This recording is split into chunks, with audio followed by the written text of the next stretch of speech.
Um, I'm delighted to say that for today's talk, we have a guest speaker, Stuart Turner. He is a longtime developer in the .NET space. He's been doing .NET and SQL and web development and that kind of thing for, I think, over 15 years. And he's been in IT. Professionally about 18 years, and I've been with C# since the beginning in 2001. Yeah, just like me. Yeah. I know Stuart. He goes by Viceroy Penguin on Git and on GitHub and on the C# community Discord. And I think we originally met probably during Advent of Code. Yes. Stuart, to say he's a enthusiast for Advent of Code is a little bit of an understatement. I think he's one of the few people in the world who's solved every single Advent of Code problem that's ever been. That is true, right? Yeah, I think that list is. I do have all 450 stars, and I believe that list is still under about 750 people. So I think that's super impressive. And he also maintains several open source projects. The one that I'm most familiar with and that he uses to help solve a bunch of those Advent of Code puzzles is called Superlink. Do you want to give a quick overview of Superlink? I think it's a pretty cool project. Absolutely. Yeah, no, I'd be glad to. Obviously, within the traditional link space, there's select, where, order by, the operator that we know and we're familiar with. The goal behind Superlink is to introduce other operators that may additionally be useful, but haven't been introduced into the core link space. Examples are the scan operator, which is you take the idea of doing an aggregate and say, I want to do the sum of, these values over the sequence, but I actually want to do a rolling sum of every value as we get to the end. That's what scan does. There's a bunch of, I think there's somewhere in the neighborhood of 50 or 60 additional operators that we support. Partial sort by, Dijkstra's algorithm, A-star algorithm, BFS and DFS tables, all sorts of stuff. So feel free to look through the repository. There's a lot of good stuff there. Yeah, I pasted a link in the chat Yep. to that one. So tonight's talk is going to be on pattern matching, and one of the reasons that Stuart is here is that I know that pattern matching is this awesome tool that we now have in our toolbox, and they keep adding more and more features in C# that make it a lot easier to write code that is more likely to be error-free and is also a lot more ergonomic. But even though I'm a fan of pattern matching, I was the developer that's in this little cartoon that's on the screen here. I was the one saying, when I first saw the pattern matching syntax, and after having written traditional, just normal quote unquote C# code for so long, it was a little bit shocking for me to see some of the syntax decisions that were made, and I didn't like it when I first saw it. Over the last few years, as I've used it more and more, I've gotten much more. It is now apparent to me just how much value it brings to basically making code a lot better. And very often, I will post sample code or code that I'm writing, and then Stuart will spit it back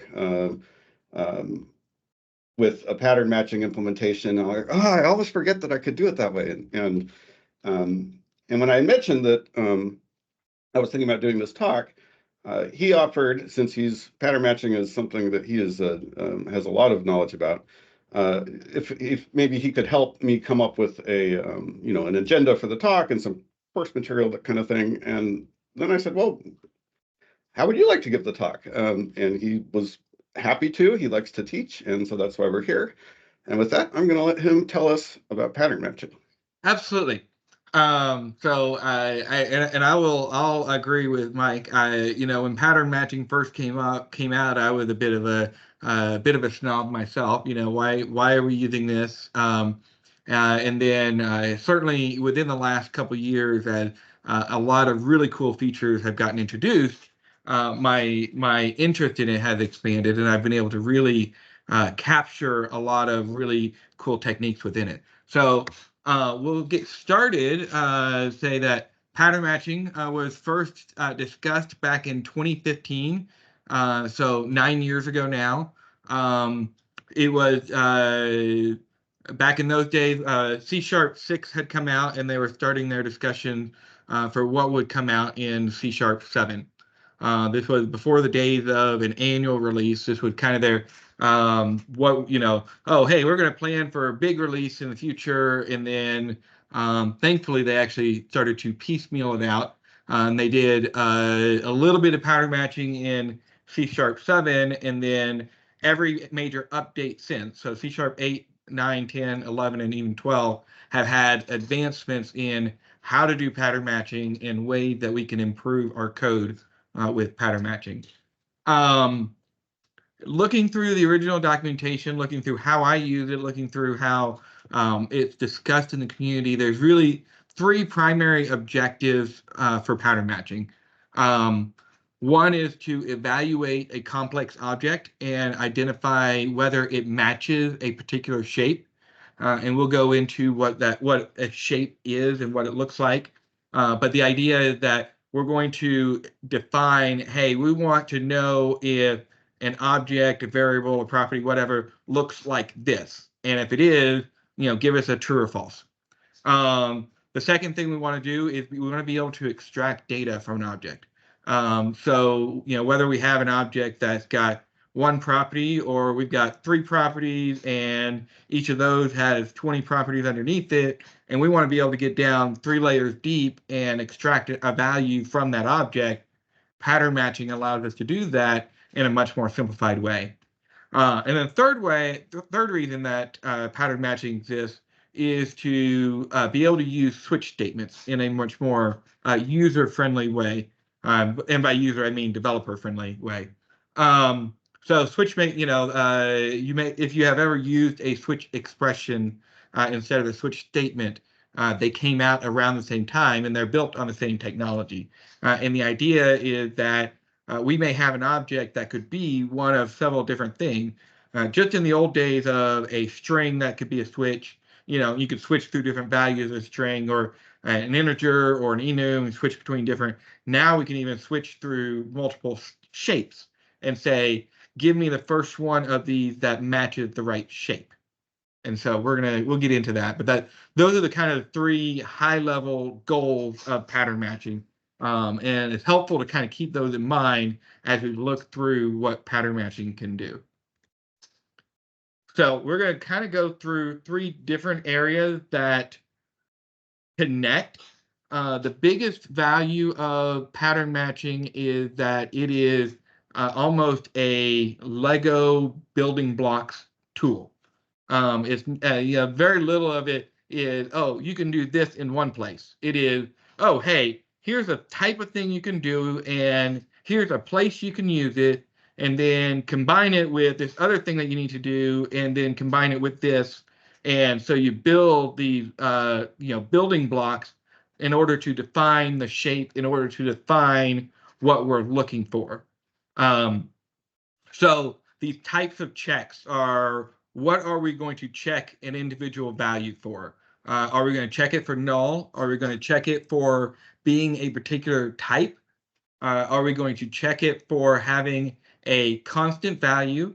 Or are we going to check it for whether it is greater than, less than, greater than or equal to, relational values?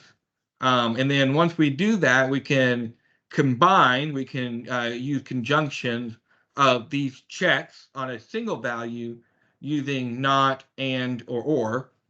And then what can we apply these on? We can apply them on variables, tuples, records, properties, and even lists. Lists are the most recent one, and I think one of the coolest ones that we can actually do. And we'll kind of work our way there. And I'll start by saying, as we go, we're going to go through the different types of checks, and I'll start by saying a lot of these types are very simplistic, and I'm going to give you example, to talk about, kind of going through these in ways that you probably wouldn't do on a local variable. But I want to use them as examples because, like I said, they're building blocks that we use to graduate to doing other, a more complex object. And then at the end, we'll go through some examples that Mike has given me that we can kind of improve through those. So the first example is a basic null check. Good old fashioned, if something, an object, an example is equal to null. And nowadays, we can say if something is null. In most cases, there is no semantic difference between them. They mean the same thing. There are a few rare corner cases. We don't really need to talk about those.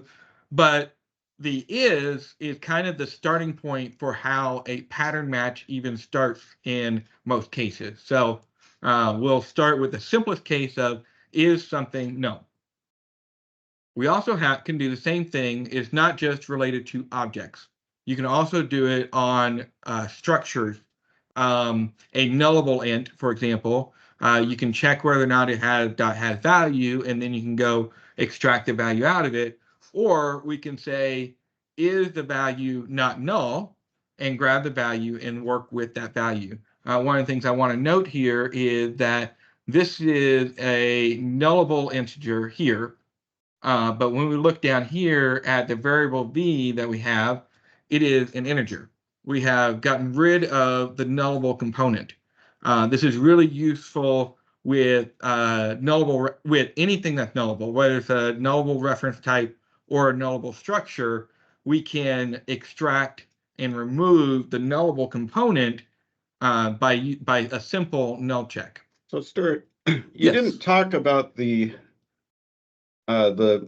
second block down under the after with the squiggles, and the difference between that syntax and the regular null check. And that is one of the syntax examples that when I first saw it, because you also see if people say if example is open close curly braces instead of saying is null sometimes, and then you have the not. It took me a while to wrap my head around why that syntax is the way it is, and maybe you could talk about that. Now that I understand it, it's not nearly as offensive to me as it used to be. No, I totally get it.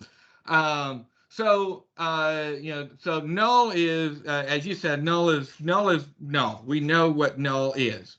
But when we're working with pattern matching, an empty brace pair like this means actually the same thing. It basically means not null. So the idea is that when we're working with something, and the reason that the braces exist is that begins our process. That is the base building block for building the pattern of digging into the example object and saying, hey, I want to grab something out of it. But so this is basically the first step. And so when they were looking at how to do the syntax for it, they said, well, what if it makes sense for the base set to also mean not null? So because the premise there is that you have an object, you have an instantiated useful object. And so when you see an empty brace set, that also means not null. So in this bottom section here, if value is brace v, we're basically saying if it's not null, give it to v. And in this example, if example is not empty brace, we're saying if example is not null, which is a double negative. But once you kind of get through it and makes a little more intuitive sense, it does become more logical. Is that a good explanation, or should I go deeper? Can the compiler derive value in the third after if value is not null? Does the compiler know that value is an int member here? That is a good question. So if value is a reference type, then you could use value without using the nullable pattern matching. So you could do, instead of having to do value question dot something, you could use value directly. with a structural value, integers, doubles, or a struct object, or not even an object, a structure. The value is not null does not remove the nullability of that object, of that structure. All it does is say that when you call dot value on it, it won't warn you for possibly, calling dot value on a null structure. In order to remove the, in order to get from an int question, a nullable int, to an int, you have to do the is, and then assign it to a variable. And we'll get into more detail on assigning it to a variable later. But that you do have to do this with structures. But that's a good question. The next type of check that we can do is a type check. So this is basically, what is this object? Is it an example? Is it a date time? Is it a whatever?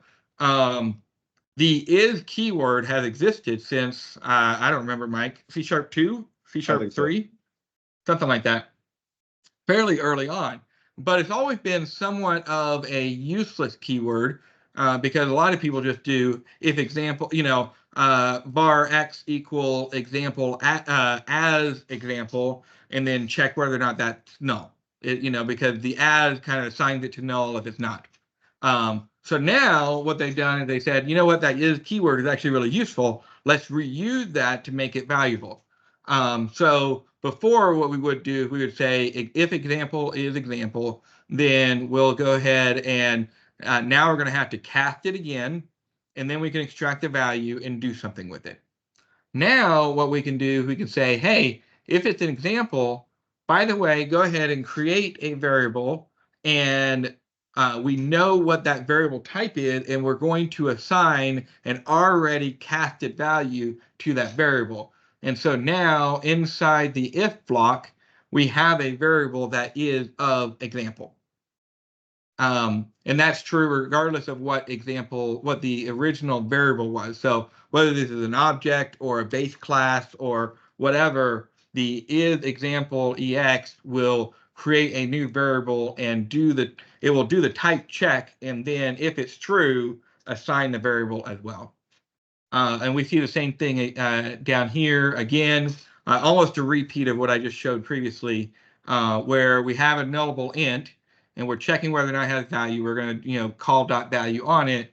But now we're going to say, hey, is this nullable int of value, is it a fully fledged int? Is it a non-null int? If it is, then we're going to create that v, and we can use that directly. The next time a value check, and then we're going to get really into the world of, well, why would you do this? And I agree, on a regular variable, you probably would not do this. But like I said, we're doing building blocks. So value checks here, we're going to say if a value is equal to 123, or we're going to say if a value is 123. If you provide a value here, it must be a literal or a constant, but it basically means the same thing as doing an equality check. Is this value equal to whatever literal we put into it? And then the same thing. Now, the advantage is, and we'll get into conjunctions a little bit more in a bit, but one of the advantages here is that when we're doing equality checks and we need to check whether or not value is something of multiple values. Okay, it's 123, 124, 125. Then, and normally you'd say, okay, we're going to take this variable and we're going to compare it to say, is it equal to 123, or is it equal to 124, or is it equal to 125? Now what we can do, we can say value is 123 or 124. We don't have to re-specify value. Another place where this becomes really handy is if value is the return of a function call.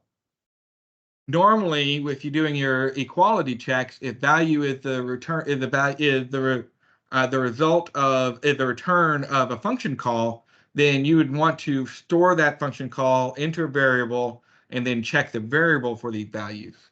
Now, with the pattern matching on equality, you can actually say if function call is 123 or 124, and it will actually create a local temporary variable that doesn't exist and compare that. And so it only makes the function call once and then compares the result of that to all of these different values. And then we get to the same thing with relational operators. We can say, hey, if the value is less than 0, we're gonna do a guard check. Is it less than 0? And the pattern matching one is slightly more complicated. We're going to say if value is less than 0. But like before, where it comes in handy is now we're going to compare a single value with multiple potential checks. So here we would say, okay, we need to check this value against being less than 0 or greater than 100. We're trying to clamp the value of value to 0 to 100. With the pattern matching, now we can say we're going to get the value once, and then is it either this or this, and we're going to get the value once and do the comparison twice, and we're going to so that's the kind of the pattern matching advantage there. Those are all of the type checks, or the different types of checks that we can do in pattern matching. Any quick questions before I move on from here? Okay, doesn't look like it. Okay, moving on. So connections. You've already seen me use some of these already, but they are different from the traditional operator in C#. Most of us will know that if you do an exclamation point around an expression, you're going to apply a not to the Boolean. If you say a double ampersand, you're going to do that both values have to be true. If you do a double bar, either one of the values has to be true. Now we've got the word written out, not and or, but they only have value within this pattern matching context. So you can't just say, if value not 123. You have to say if value is not 123. So this is part of that larger pattern matching context. We're building this framework. So whatever we define here, so we've defined this 123, and now we're saying, okay, not 123. Or in the next one, we're saying, is the value greater than 122 and less than 124? So we're creating a boundary there, and we're going to combine both of these operations, and then of course the or, we're going to say either any one of these values.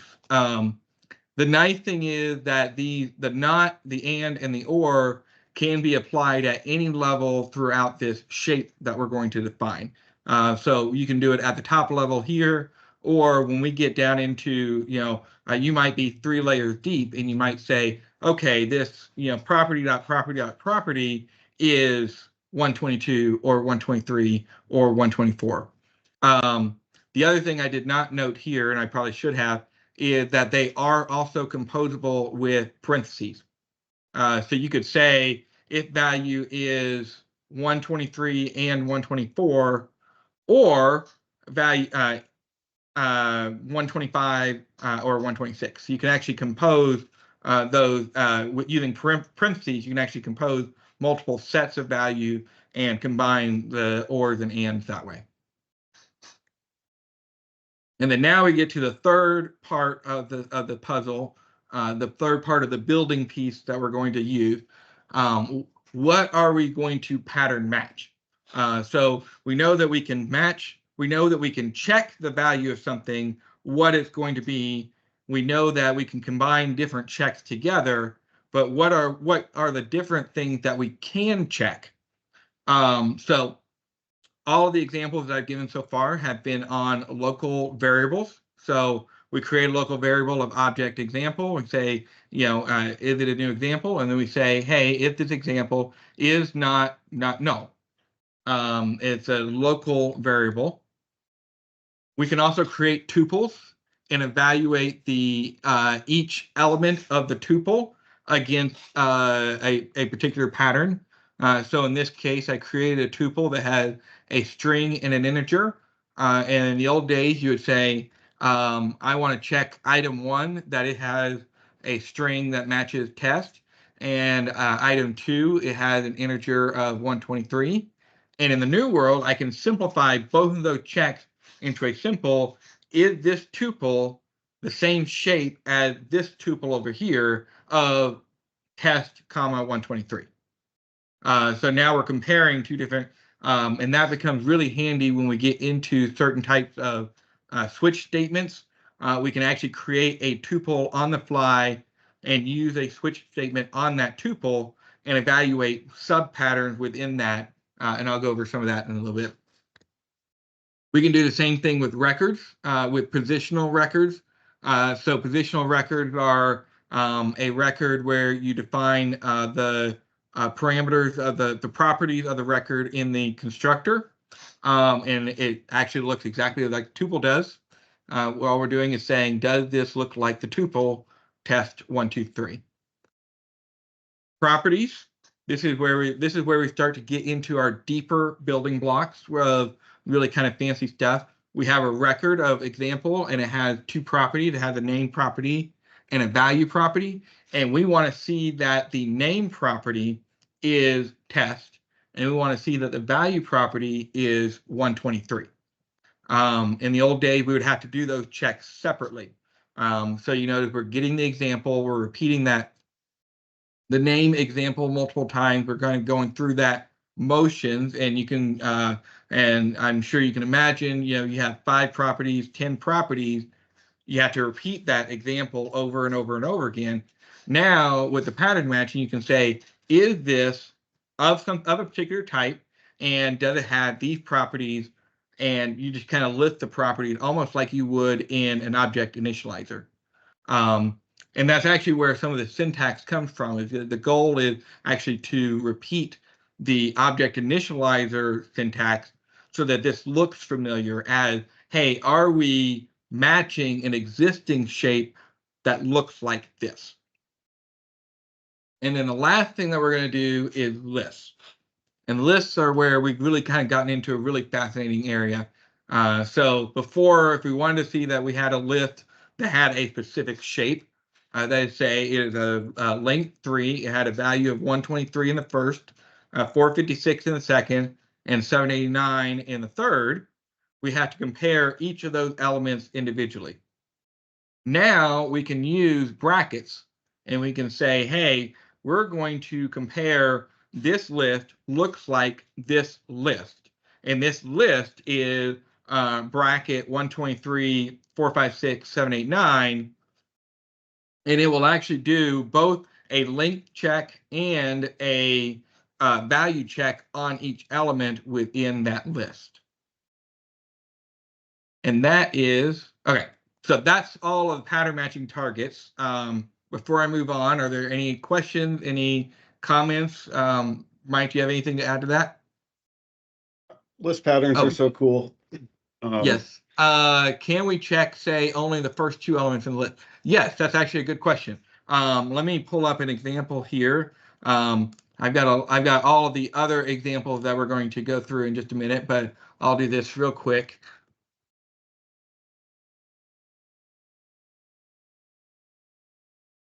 So what if we wanted to check only the first 2 elements? And so there's several different ways that we can do this. If we wanted to know that there are exactly 3 elements, but we only cared what the first 2 elements had specific values, and the third element could be any value, we would use the underscore, the discard pattern. You may have seen the discard pattern before. You use them sometimes in lambda expressions. You use them sometimes in different in other contexts. Here, basically, we're saying we expect there to be a value. we don't care what that value is. We're not assigning it. We're not checking it. We just want to know that there is a value. If we want to know that the value is not null, then again, we can use the curly braces to say that this is a not null value. If we only care that there are at least 2 elements, so we want to know that element 0 is the number 1, the element 1 is the number 2, and the list could be 2, 3, 4, 100. We don't care. Then we add the dot dot, and the dot dot says, hey, don't do a length check other than that it is greater than or equal to 2. We want to know that there are at least 2 elements. Here's what these 2 elements are, and then the rest could be whatever they can be. So that's a very good question. I still get confused about that sometimes, where I am not sure if the pattern that you're showing there says that it has at least 3 elements, when it actually means it has at least 2. At least 2. Yes. No, I get that. Yeah. No, that's a really good point. I agree with you. It's almost a bit confusing there. Almost a bit confusing there, because if you want to say that there's at least 3 elements, you have to do that. You have to say, you always have to create that 4th element in order to say, will the compiler prevent us from accessing the 4th element after we have matched 3? So that's a good question. If we say something like this, then we are saying that there are exactly 3 elements and there is no 4th element, and it will actually fail the check if we get a list of 4 elements. But if you want to say one other thing that you can do is you can do something like this. That spread operator, that's what it's called. This is called the spread operator. And that can actually fit in the middle. You can only use one spread operator per list pattern. So you can't do something like this. That will actually fail. And the reason is because it won't know where to check that 5 is in the list. But you can use that operator in the middle there, and what that will do is that will say, hey, this has to be at least 3 elements long. The first 2 elements have to be 1 and 2, and the last element has to be 4. Did I answer your question? Or is there another part of this that you want to know? No, I thank you for the answer. I'm curious how deeply compiler knows that list has only 3 elements. For example, if I go inside if statement and trying to access 4th element or 5th element, will it say, hey, no, there is only 3 of them? No. Well, if we do this, if we do 1, 2, 3, we are explicitly saying that it will be exactly 3 elements long. If we do 3 and use a slice operator, a spread operator, then we're saying it will be at least 3, and we can access the 4th element here. We don't have any confidence of what that value will be, but we can access it if we know that it's going to be at least that long. Right, but if it knows that it's exactly 3, and you put this code that says 4, I don't think the compiler will catch that, right? That's right. No, you're right. You're right. The compiler will not catch that. It'd be kind of cool if it could. It would be kind of cool if it could. It will not. Yeah, no. You can see that there's no syntax error here. This is just a. It will fail, obviously, but it won't do anything. That's a really good. I will say a lot of times I have not run into that. It's a good question, but I've not run into that being a relevant question. And the reason is because most of the time I extract values out of it. So if I do something like this, I want to say this is 1, 2, 3, and then I'm going to get this value out of it, and then I'm going to get this value out of it. And I would have no reason to do this inside the if statement, because I've already gotten all of the data that I need out of this. And we'll get into that a little bit more in just a second. But that's one of the reasons. It's a good question, but once we get to some of the other stuff, you'll see why it's actually a less relevant question than you currently think. I also see a hand raised. So just a quick question, like how is the perf compared to pattern matching to for loop? Let's say like we do the same thing for loop, which is kind of better. Oh, whether this is better than a for loop? This is actually better in terms of performance and in terms of compiler layout. This is actually better than for loop, and the reason is because well, I'm gonna split my answer here. A list pattern can only be done on a type that implements an indexer. In general, you can assume that means an iList of some kind. So arrays, lists, objects of that type, of that shape. You cannot use it on an IEnumerable. So that limits your capability there. So if you have an IEnumerable, you still kind of have to go through your for loop or your for each or whatever. But if you have an indexer, then this pattern, what it will actually turn into is it will actually do apply those indexes directly onto the object. So it will actually do list sub 0, list sub 1, list sub 2, list sub 3. And so because of that, it will actually generally be faster than for loop. But that's a good question. Yeah, makes sense. Yeah. Okay. Let me get back to here. We'll go through the last little bit of this, and then we'll kind of go play with some examples. Okay. So there's a few places where we can use pattern matching. There's two kind of umbrellas of pattern matching. There's the is pattern matching, and there's the switch pattern matching. Under the is pattern matching, the pattern itself returns a Boolean expression. So it can be used anywhere that you would use a Boolean expression. So if statements, ternaries, assigning it to a value, you can say var is valid equal value is 1, 2, 3, or you can use a pattern matching there. So anywhere that you would expect to find a Boolean, you can use the is pattern for pattern matching. The other option is the other umbrella is under switches. And there are two different, and with the modern C#, there's actually two different types of switches. There's the switch statement, which we are probably familiar with all the way back to the C days. But now with a pattern matching switch, we can actually do something like this. And this kind of goes back into what I was talking about earlier, where we create an object and we can do partial matching on this shape. We can say, hey, we're going to do a regular switch, except our cases are no longer going to be simple values. They still have to be constants or literal, but they can be shapes of constants or literal. So, hey, I want to match, in the first case, I want to match that this A here is both test and 123. We're going to return a 1. Does it have a test and any other value in the second position? Okay, we're going to return a 2. Does it have any value? We don't care what string it is. We just want to know that it's got a 123 in the second case, second position. We're going to return a 3, and then in any other case, we're going to return a 4.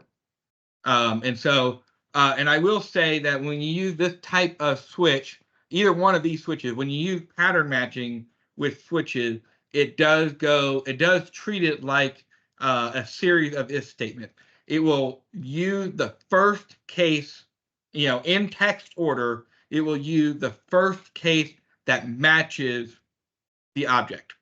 So the first one so you can almost think of this like if object is this, return 1. Else if object is this, return 2. Else if. But the advantage is we're only specifying that object once, so that can even be a function return. Complex object that we got it from another function or whatever, and we can throw that in there without having to assign it to a local variable. We just switch on it directly. The other thing we do is we can actually use what's called a switch expression. And this is, in so many cases, we have a And this is true of switching on an enum or an int or a string, or switching on pattern matching. We have a series of cases.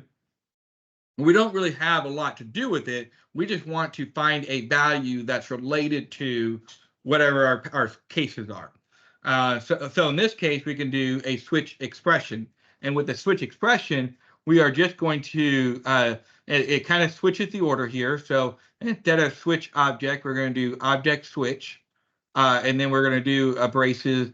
And then we're going to create, have our cases, and then use a lambda arrow. And then we're just going to return our values. And these can be, the values on the right can be literals, or they can be variables, or whatever you want them to be. They don't any kind of expression will do. But basically what it's doing is it will return whatever the value is on the right for whichever the first case that is true. And the nice thing is that this expression right here, from the object to the close brace, is actually an expression. So that can be used to return, that can be used to assign, that can be used for an equality check. That can even be used as the left-hand side of an is, of another pattern matching is. So so this is what they call an L value. It is an expression that returns the value that can then be used for something else. So, the last thing we're going to talk about is extracting data from the object.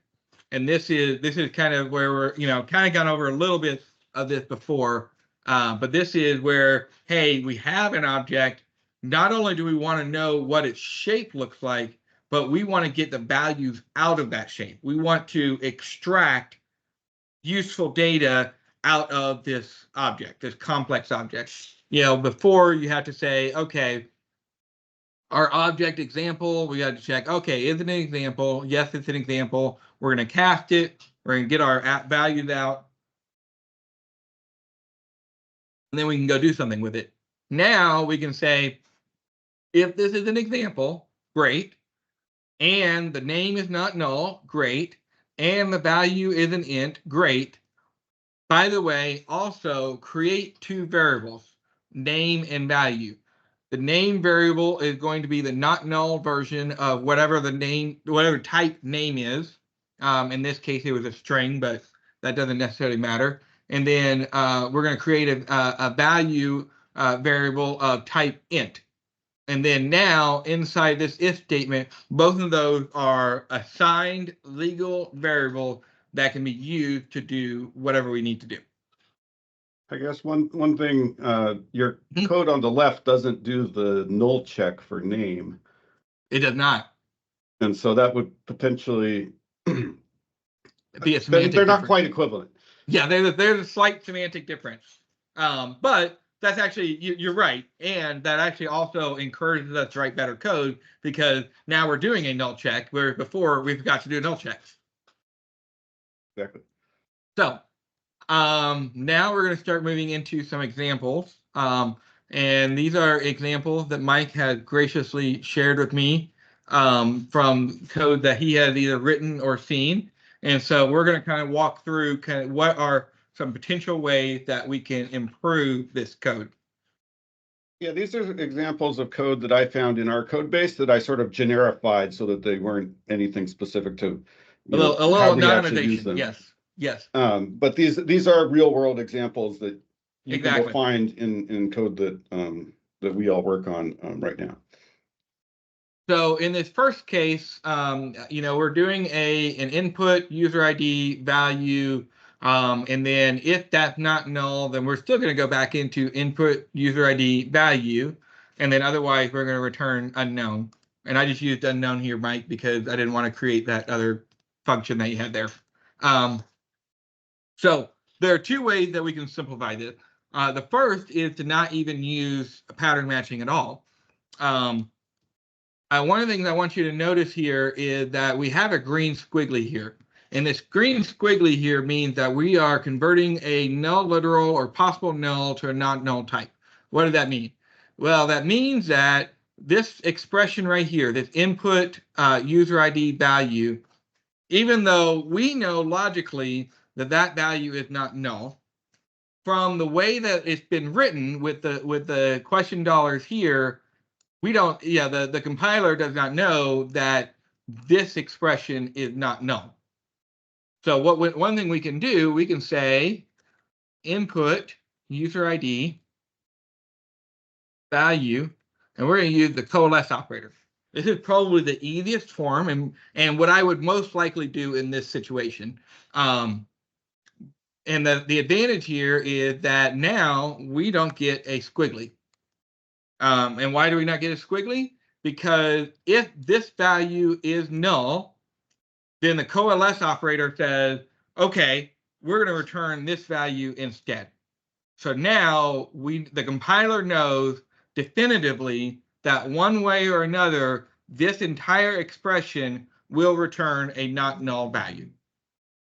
Now, the other way to write this with pattern matching, which I think is actually kind of cool, is we would do something like this. We say if input is, we're going to say user ID dot value, we're going to say D.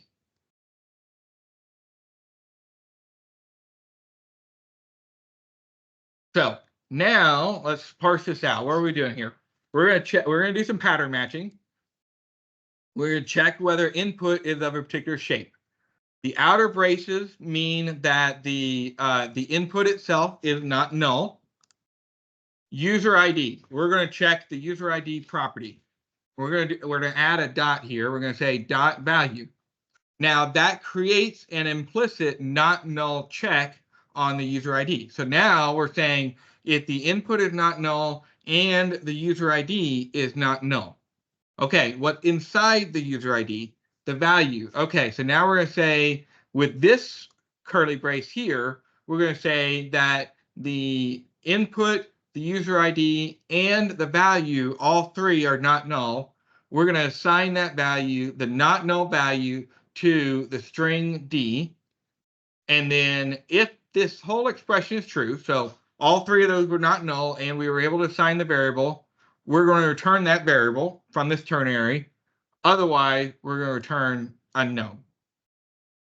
I like line 10 better. I like line 10 better too.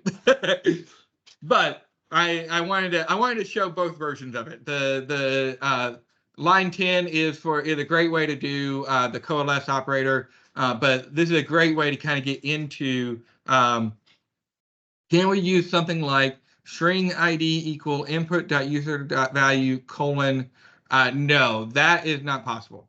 That's you have to kind of do the is. The is what starts this whole pattern matching system. And then the outer braces are kind of saying, okay, not null, and let's dig a bit deeper. Well, one thing I like about that on line 12 is you mentioned the implicit null check. You don't have to put the question marks everywhere. And when you're writing code like this, you basically, it's almost impossible when you're using pattern matching to get a null reference exception. That's absolutely true. That is absolutely true. And leaving off the question marks and getting a null reference exception is one of the most common bugs that exists. Yes. So that happens all the time. Absolutely. Okay, so with that example under our belt, let's move on to example 2. So here we've got two variables, IP type and client IP. And the reason we're defining them up here is because they have to exist. We want them to exist down here. And so they need to kind of exist through this whole thing. We have to define them first, and then we can assign them inside each of these if statements.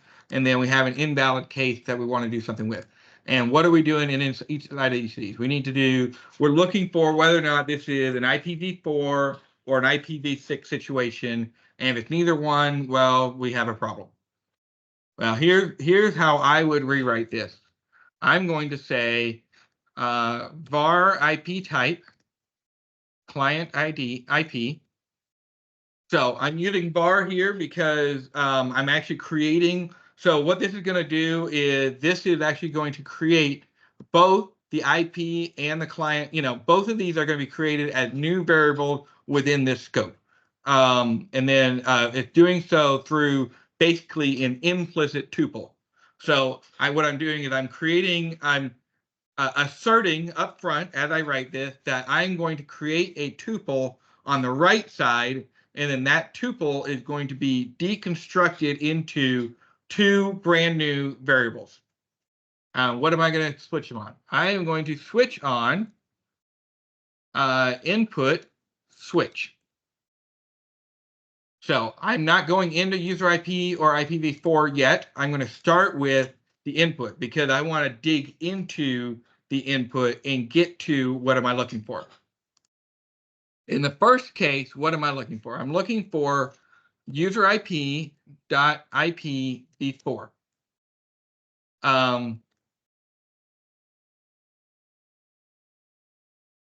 So what have I asserted here?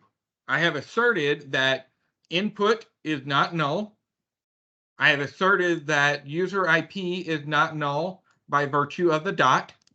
And I have asserted that IPv4 is not null by virtue of the curly braces.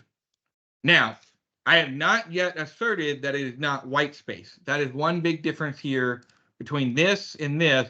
Is this I have not checked yet whether or not this is. So now I'm going to add in a special thing called a when.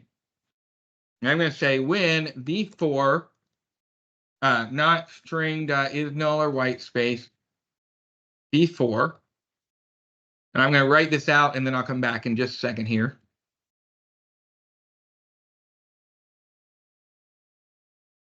Okay, so what this when does is this when says, okay, you successfully matched the left side based on whatever shape that you want to match, but you might not be able to do everything you want to do on the left side because you have a function that you need to call on the values, or you have a variable, you might want to compare it against a variable. You can't do a pattern match against the variable, but you can do a comparison on the right side of this when against the variable. So now we're going to say, okay, when string dot is null or white, not string dot is null or white space.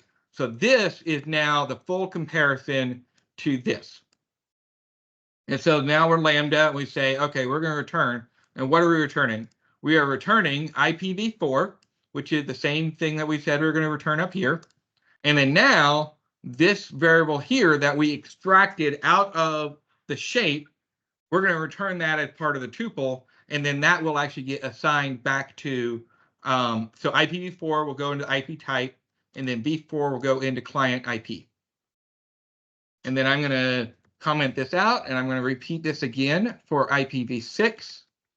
I wanted to comment it out so these guys lose their squiggle. We're going to say IPv6. This is going to be v6. This is going to be v6. This is going to be v6, and this is going to be v6.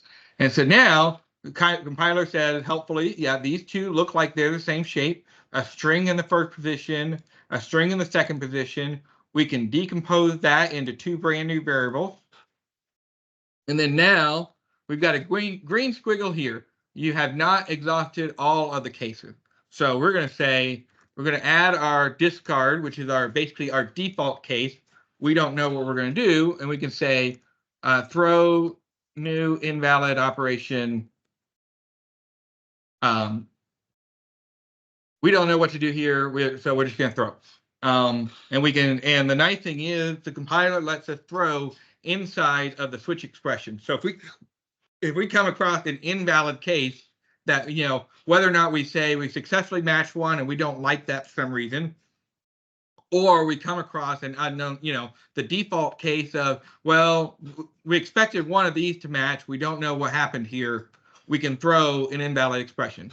And so now, having done all of that, we now have IP type, and we can just do. I'm just doing this to show you that we actually have a local variable of IP type. We were created by this and extracted out of this. By the way, I see we're right at the top of the hour. I'm perfectly happy to go over if you're okay with it, Stuart. I'm happy I know to you have some continue more as long as people are examples. willing to listen. How about that? Okay, great. Okay, so example 1, example 2. Example 3. Here we go. This is a fascinating one because we're going to get into list expressions or list pattern. So this one comes in. We have a list of available info types. We don't now, based on the original code, we want to know that it is not null. We want to know that if we're returning null if the list is null, if the count is 0, or if the 0th element is unclassified. We want to know if if any one of those things that we're going to return null. Otherwise, we're going to assign the info type. So now what we're going to do is we're going to do something different. We're going to say available info types is so the empty list says that we are making sure that the list is not null. So we have our first checked. If it we're actually going to say not here. So so if the available info type is not null, which means if it is null, we're going to return null. So now we want to know the length. We're going to say the first position, and we're going to find exactly one position. So we're going to say here, in order to be truly semantically equal, we're going to add this spread operator. And what that does is that says as long as the length is at least 1, I'm going to assume that the list is probably always exactly 1, and so we could actually remove that comma, the spread operator there, but I don't know that because I'm not looking at the original code, so we're just going to write that. We're going to say we want it to be not info type unclassified and var when you say D. So now, walking through this, we're going to say that, okay, so if info type is null, we're going to go, so because it is not here, so we're going to say if this is not this shape is that a list that is not null of length at least 1, and the 0 element is not unclassified. So if the 0 element exists and is non-classified, if the 0 element doesn't exist at all, or if it is null, then we're going to return null. Otherwise, we have created this D variable, which contains what the info type actually is, and we can assign it here. That's so Okay. nice. Example 4. Route stats, we're going to check whether or not the count is greater than 0 and that the first element's duration is greater than 0. Instead, what we're going to do, we're going to say route is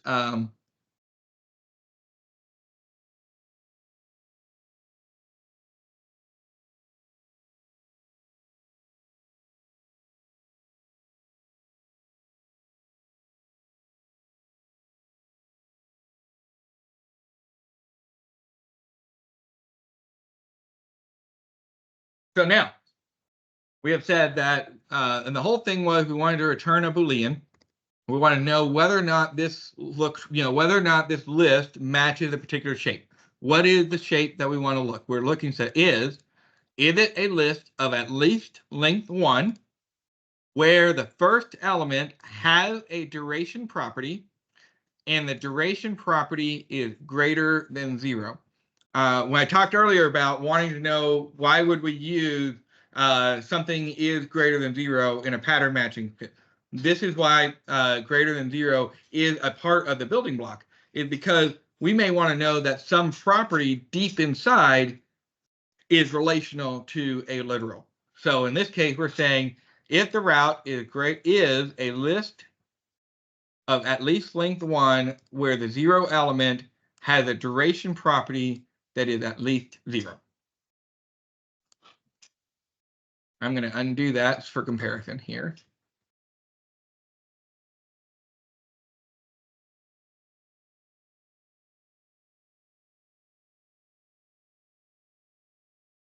And type correctly. So to me, this is one of the things that this might be a little bit more opaque at first. It might be a little bit more, terse, a little bit more meat to kind of, chew on. But I think at the end of the day, there are advantages. One advantage is that we're doing an implicit null check. Second advantage is that we are not evaluating this route variable more than once, which can make a difference if, for example, if route is the result of a function call or something like that. Instead of being a parameter into this, it came from a complicated expression, then we can do the check exactly once. And then the other thing is that we're doing this implicit check inside that this is not null. One thing we didn't do here, this route.first.duration does not do a null check on that first element. It only asserts that there is a first element. And so now we're actually doing an implicit null check and we're evaluating the same thing. So it becomes a case of we actually start to do more with less. And then we actually can build on from that. I'm going to kind of try to breathe through because I know, like I said, we're running a little bit long here. So we're going to do this one.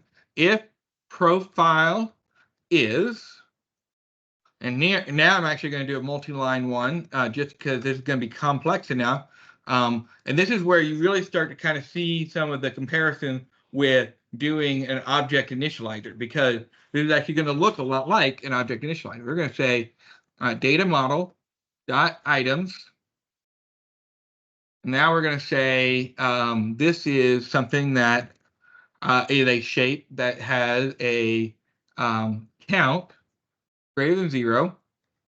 And we're going to say that this is a dictionary. So now we've taken these 3 checks right here, along with some other implicit checks in there. Oh, wait, this is items of 0. So actually we need to do this. Is that right? Items is a list, and the first element, profile.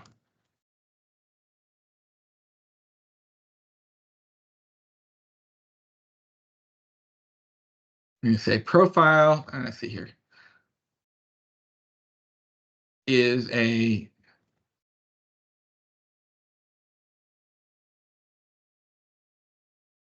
okay. So now this is more vertical space. We're kind of expanded our stuff, but what we've done is we've also created a lot of implicit checks that make it more explicit that we're trying to do something right. We're starting off, is the profile not null? We have our curly braces, it's not null. Is the data model.item.count greater than 0? Well, we have there's an implicit null check in here. So we have our square braces. Our data model is not, or first we have our data model, that's not null. We have our items with our square braces, that's also not null. The items has a single element, so we have our item 0. That single element is a not null object, so that covers this null check here. The profile property within it, which is what we're accessing here, profile, is it also not null? There's our curly brace there. And then is the count greater than 0? We have our count greater than 0, and then we're going to assign it to a dictionary. And then now we can get to our other portion of try get value, sub key, out var STP, and STP is not null. I think one thing is do you need to allow that there could be more than one item? Yeah, we can do that. We can do something like that. Okay, great. Yeah, that would be, you're right. That would be a more precise, exact match. Whether, depending on whether or not for sure whether items is exactly a length of 1 or whether it's just you only care about the first element of a potentially longer list. Yeah, I think based on the original code, it's unclear. Yeah, exactly. The same thing we're going to do here. We're going to say, now this one is useful because, we have our var item of interest is list 0 first or default. So we actually this is important that we actually want to extract a value out of this. So first we're going to say if list is, we have our outer list of count greater than 0. So we're going to do ... there. The first element of the list is also a list. So we're going to do that. We say that's also a comma ... Then we're going to say the items property of the first element. So now we're going to say items : and we want to know that it has a length of at least 0. So we're going to do ... there, and we're going to say item. We're going to say here this is. Oh no, we don't know whether or not we care. That's not null. So we're just going to say var item of interest. And then we're going to close that, and there we go. So now we took all of these checks and this assignment and wrapped them up into this single list pattern matching. Now this might be a little bit more terse again. So we could actually break that out. If we wanted to, we could say, this is the outer one, this is the inner one, this is the items. Let's see, this will probably break out a lot of it for me. Let's see, do that. And no, this is actually getting a little too confusing for the styler to automatically style that. So this is what we get. But again, all of these checks that we nested deeper and deeper and deeper, we're able to do in just kind of a single fell swoop, and it did all of that work for us. Now, I think in that example, you're not quite handling the default part.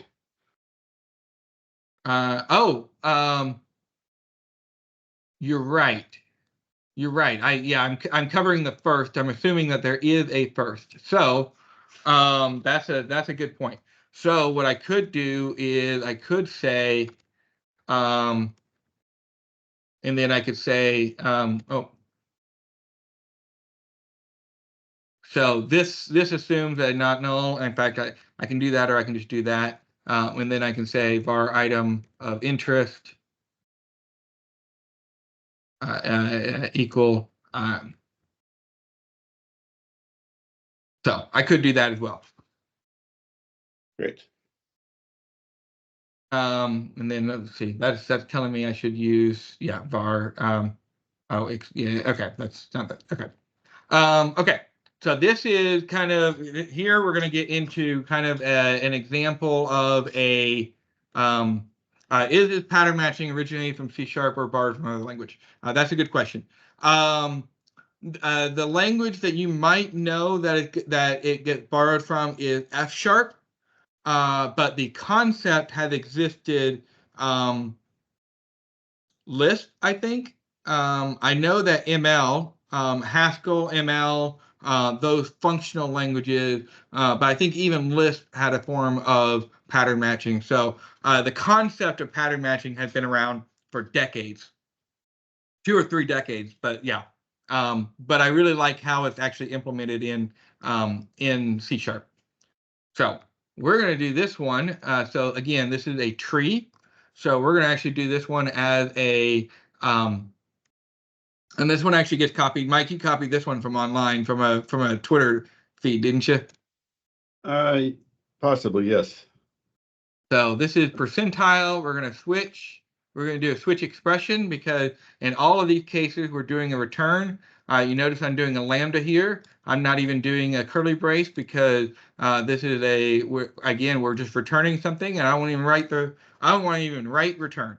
Then we're going to say less than 0.55 context.a. And then I'm going to comment that, and then I'm going to comment this out. And then that should clean up the, right, because that's a double instead of a float. Okay, so now what we started with, so this is our first condition here.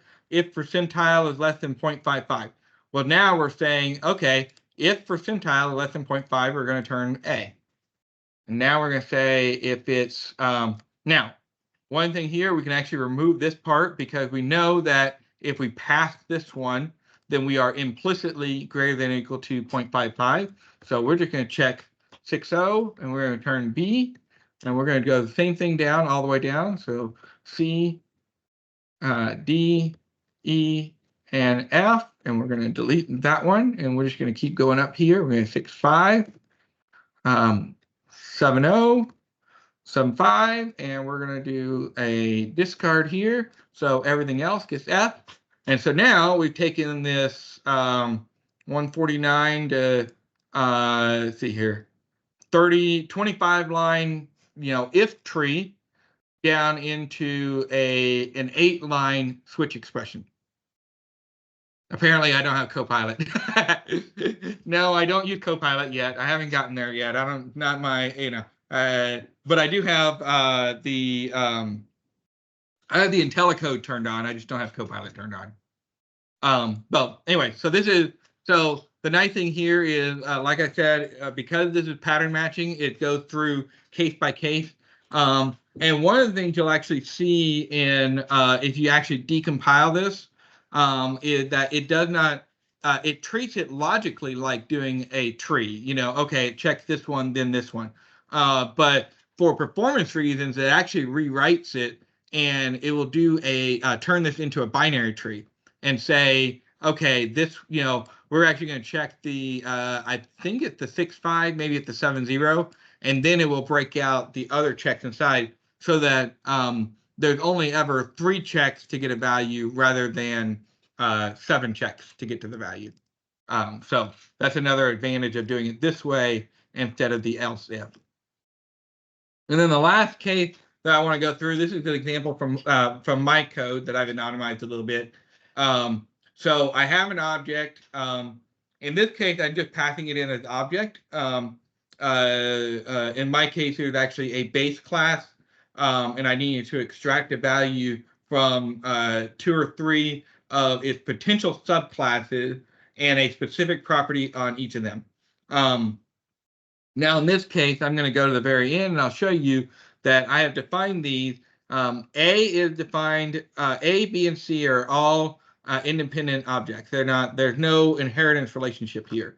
So if I want to get the C object out of each of the C property out of each of these, I can't cast A or B into a subclass and get the C object. So I've got to do something else. The way I've got it written here is, okay, well, if it's an A, then okay, I'm going to cast it to an A and get the C. If it's a B, I'm going to cast it and get it out.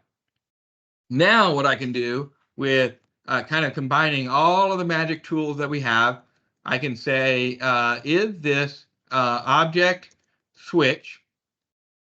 And we're going to say, is this object an A? And if it is, does it have a C? And by the way, is the A not null and is the C not null? Then I want to return that C. On the other hand, if it's a B and it also has a C that is not null, then I'm going to, almost smart enough to do what I wanted.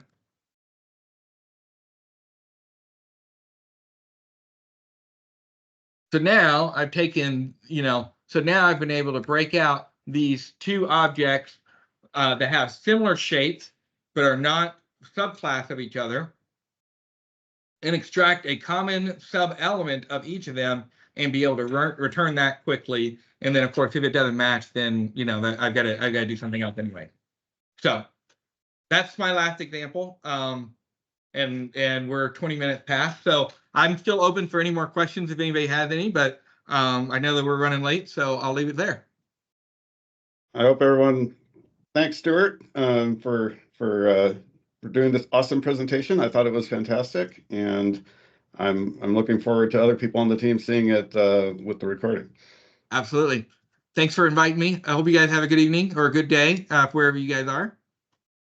Any last questions for Stuart before we wrap this up?